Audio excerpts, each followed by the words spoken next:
ثانیافتاب ته چې دا لاندې ویښته کټ کوې د دې دپاره ته څه استعمالوې؟ ما ډېر صابونونه استعمال کړل خو د ظالم لورې بیا دې څه چل وکړو؟ ما پرمننټ بیوټي سوپ استعمال کړو نو د دې رزلټ دونه ښه دي که نه چې ما بل صابون ته بالکل ونه کتل.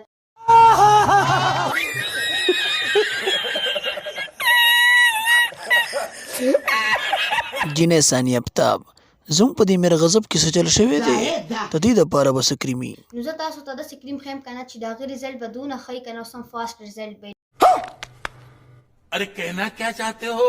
پرمننٹ کلین سکین هیر ریموو. جینۍ سونیا شاه دا کریم په څه کې کار کوي؟ بس که پوه شوم ته لاکڼې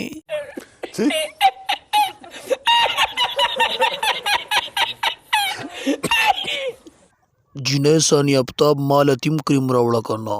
توتیک ولې ته څه کوې؟ دا د خوراک نه دی ګورئ، دا به په میر غضب باندې پورې کوې. अच्छा हमको सिखा रिया है.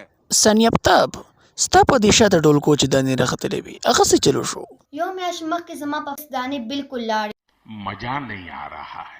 مودي تاله به څه مزه درکړي په تا باندې شاته خارښت دی.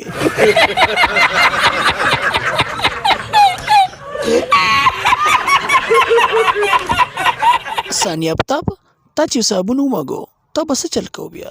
واه واه واه واه